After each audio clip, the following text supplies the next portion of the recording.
On today's episode on World Heritage, we celebrate a king in Africa who stands tall and redefine what royalty, diplomacy, tradition, development, and leadership is. Today, we share with you the king of the Asante Kingdom in Ghana, Otumfuo Osei Tutu II, a king who holds the nation together. When history looks back at Ghana's last quarter century, one figure will stand out, not only in the gold and kente of Kumasi, but in the very fabric of the nation's survival. That figure is Otumfuo Osei Tutu II, Asantehene, King of Kings, custodian of the Golden Stool, and one of Africa's most remarkable leaders of modern times. Since his installment in 1999, Otumfuo has shown that being a monarch today is not about retreating into rituals or palaces. It is about wielding culture as power, tradition as guidance, and influence as a force for progress. For Asantehene, he has been a father and a shield. For Ghana, he has been a quiet but decisive nation-builder. We saw it when the country was on the brink of missing out on debt relief under President Kufuor. Ghana had risked losing billions in forgiveness through the World Bank and IMF program. Who did the president turn to in that desperate hour? Otumfuo. With calm authority, he reached across the Atlantic, spoke to World Bank President James Wolfensohn, and secured Ghana's exit from the HIPC initiative. That single moment of royal diplomacy unlocked resources that changed the country's economic direction. We saw it again during President Mahama's first term, when Ghana was facing a storm of deficits and fiscal stress. Once more, Otumfuo stepped in, offering the assurances and credibility that helped Ghana secure the IMF program in 2016. Twice in a generation, a traditional king helped save the republic's economy. That is not ceremonial. That is statesmanship. And then there is peace.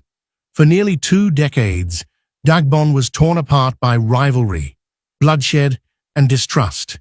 Many thought reconciliation was impossible. But under Otumfuo's chairmanship of the Committee of Eminent Chiefs, a roadmap was carved. Step by step, the funerals were performed, the wounds dressed, and the enskinment of Yana Abukari II brought an end to years of torment. That peace stands today as a testament to what wise leadership and patient mediation can achieve. In recognition, he was rightly hailed as the pillar of peace. Yet Otumfuo's greatness is not only in crisis, it is in the steady vision that has touched lives far from the spotlight. His education fund has given countless young Ghanaians access to classrooms, scholarships, and opportunities. His foundation has built health interventions, entrepreneurship support, and community projects. His environmental campaigns, including stewardship of Lake Bosumtwi, have reminded us that tradition must also protect the earth. All this while, Asantehene has remained what it has always been: proud, regal, unbroken. Kenti still shines, Adawa still beats, the Golden Stool still commands awe. In a world where modernity too often erases heritage, the Asantehene has proved that tradition and progress can walk hand in hand. And yet, even as we celebrate 25 years of this extraordinary reign, our hearts are heavy.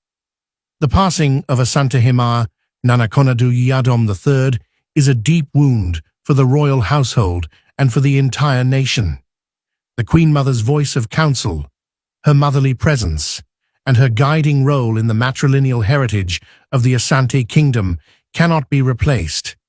To Otumfuo, to the royal family, and to all Asantehene, we extend profound condolences.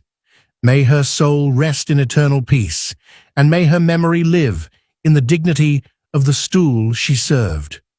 Otumfuo Osei Tutu II has taught us that a king in our time can be more than a figurehead. He can be a bridge between past and future, between Kumasi and Accra, between Ghana and the world. He has shown that the golden stool is not just an ancient relic, but a living source of wisdom, strength, and hope. Long live the king. Long live Asantehene. Long live the golden stool.